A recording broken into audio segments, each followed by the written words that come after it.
अस्सलाम वालेकुम स्टूडेंट। आज हम अपनी एक्सरसाइज 1.2 करेंगे।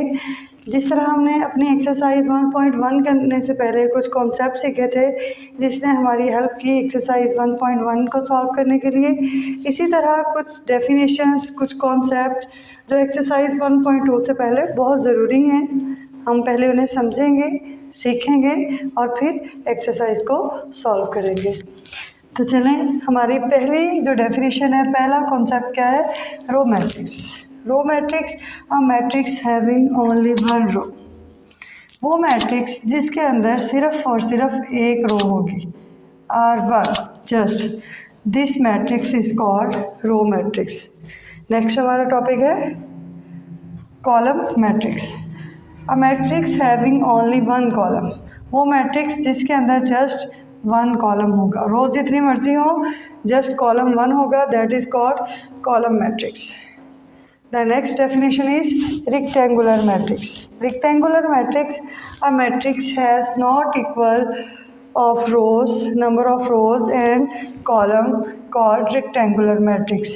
यानी कि वो मैट्रिक्स जिसमें नंबर ऑफ रोज उनके नंबर ऑफ कॉलम के बराबर नहीं होंगे। In other words we can say the order of matrix not equal. R1 R2 C1 C2 C3 जिसमें number of rows number of column के बराबर नहीं है, वो मैट्रिक्स क्या कहलाएगी? Rectangular matrix. बट जिसमें number of rows number of column, जितने नंबर ऑफ रोज होंगी उतने ही नंबर ऑफ कॉलम होंगे, वो मैट्रिक्स क्या कहलाएगी? Square matrix.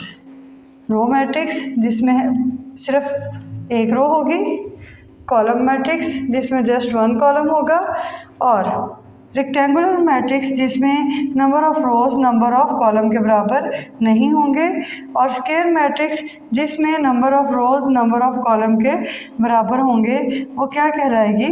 Square matrix. Next हमारी डेफिनेशन है नल और ज़ीरो मैट्रिक्स। नल और ज़ीरो मैट्रिक्स कौन सी होती है? Matrix having all entries zero called null matrix. वो मैट्रिक्स जिसकी सारी की सारी एंट्रीज ज़ीरो होंगी, वो क्या कहलाएगी? नल और ज़ीरो मैट्रिक्स। नेक्स्ट हमारे पास है transpose of matrix. Trans of matrix क्या है? हम matrix obtain by changing rows into column और कॉलम इनटू रोज। यानी कि ये तो हमें गिवन मैट्रिक्स है, हम या तो इसके कॉलम को रोज में चेंज कर देंगे या रोज को कॉलम में चेंज कर देंगे, तो वो क्या बन जाएगा? ट्रांसपोज। ये ट्रांसपोज कैसे हम ऑब्टेन कर सकते हैं? ये इसकी रो है, मैं इसको कॉलम में चेंज कर दूंगी। ये इसकी रो है, इसको मैं कॉलम में चेंज कर दूंगी, तो that is called a transpose. Negative matrix. A matrix obtain by changing sign. Transpose changing column into rows या रोज इनटू कॉलम, और negative matrix obtain by changing sign. This matrix is given, then A negative, मैं क्या करूँगी? इसके सबके sign, for example इसके साथ negative है, जिसके साथ पॉजिटिव होगा उसके साथ नेगेटिव, और जिसके साथ नेगेटिव होगा उसका पॉजिटिव में चेंज हो जाएगा। -2 माइनस काइन, that is called negative matrix. Next हमारी डेफिनेशन है सिमेट्रिक मैट्रिक्स। सिमेट्रिक मैट्रिक्स क्या होती है? When we take transpose of matrix A, कि हम जब किसी भी A matrix transpose A matrix A का ट्रांसपोज लें, वो दोबारा ट्रांसपोज अपनी ओरिजिनल मैट्रिक्स से बराबर आ जाए, then we said this matrix is called symmetric matrix. For example, अगर ये ए मैट्रिक्स आपको गिवन है तो आप ए का ट्रांसपोज लें। ट्रांसपोज, ये नंबर ऑफ रो मैंने कॉलम में चेंज कर दी, 1 2 3। ये नंबर ऑफ रो मैंने कॉलम में चेंज कर दी, 2 -1 और 4। ये नंबर ऑफ रो मैंने कॉलम में चेंज कर दी, 3 4 0। देखिए 1 2 3 1 2 3 2 -1 4 3 4 0। यानी कि ट्रांसपोज लेने के बाद भी मैट्रिक्स पे कोई असर नहीं पड़ा, कोई फ़र्क नहीं पड़ा, तो हम कहते हैं कि इस तरह की जो मैट्रिक्सेस होती हैं वो क्या कहलाती हैं? Symmetric matrix. क्या कहलाती हैं? Symmetric matrix. Next skew symmetric हमारे पास क्या होती है? जब हम ए का ट्रांसपोज लें बट नेगेटिव साइन के साथ मल्टीप्लाई करना पड़े, A transpose is equal to आ जाए माइनस ए के, then it is said to be a skew symmetric. For example हमारे पास ए ट्रांसपोज लेती हूँ मैं इसका, ये इसके नंबर ऑफ रो को मैंने कॉलम में चेंज कर दिया, 0 2 3 -2 0 और 1 -3 -1 और 0। अब देखें डिजिट तो सेम तकरीबन वही हैं बट साइंस डिफरेंट हो गए इनके।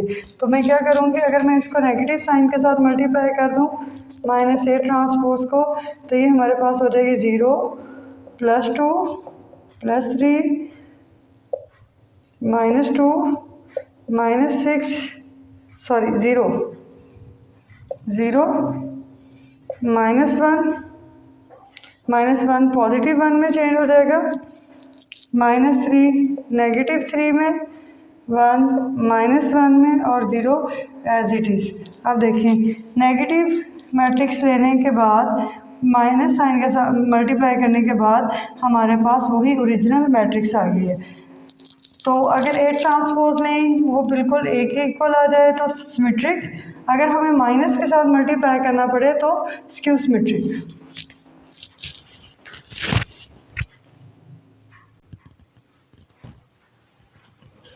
नेक्स्ट जो डेफिनेशन है हमारे पास diagonal matrix, scalar matrix, identity matrix. अगर आप थोड़ा सा गौर करेंगे तो इन तीनों मैट्रिक्सेस में सिर्फ थोड़ा सा फ़र्क है जो आपके पहचान के लिए बहुत ज़रूरी है। डायगोनल मैट्रिक्स क्या होती है? A square matrix. A square matrix mean आप पिछली डेफिनेशन पे पढ़ चुके हैं, स्क्वायर मैट्रिक्स वो होती हैं जिसमें number of rows number of column के बराबर होते हैं, ठीक है ना। वो स्क्वायर मैट्रिक्स डायगोनल कहलाती है if at least one entry of its diagonal is not zero. Diagonal ये किसी भी मैट्रिक्स का डायगोनल होता है। वो कह रहा है कि बेशक सारी की सारी एंट्री ज़ीरो हो, बेशक ये भी ज़ीरो हो, कम से कम एक एंट्री ऐसी हो जो नॉन ज़ीरो हो, कम से कम एक एंट्री ऐसी हो जो कि नॉन ज़ीरो हो, तो वो मैट्रिक्स क्या कहलाती है? Diagonal matrix. इसी तरह स्केलर मैट्रिक्स में इसमें क्या था कि सारी एंट्रीज बेशक ज़ीरो हो, डायगोनल में कम से कम एक एंट्री जो है वो नॉन ज़ीरो हो, जबकि स्केलर मैट्रिक्स में सारी डायगोनल एंट्रीज का सेम होना ज़रूरी है। डायगोनल एंट्रीज चाहे यहाँ पे 2 की बजाय 3 हो, लेकिन सारी सेम एंट्रीज हो, सारी सेम एंट्रीज हो। इसकी जगह 4 भी हो सकता है, 5 भी, बट डायगोनल में सारे सेम डिजिट होंगे, तो वो क्या कहलाएगी? Scalar matrix. इसी तरह आइडेंटिटी मैट्रिक्स में भी आपका जो डायगोनल है यहाँ पे सेम होना ज़रूरी था और यहाँ 1 होना ज़रूरी है। डायगोनल में अगर मुख्तलिफ एंट्रीज़ हैं, डिफरेंट एंट्रीज़ हैं, 2 है, 1 है, then it is called diagonal matrix. अगर डायगोनल में सेम एंट्रीज़ हैं, कोई भी सेम डिजिट है, then it is called scalar matrix. और अगर डायगोनल में सारे 1 हैं तो it is called identity matrix.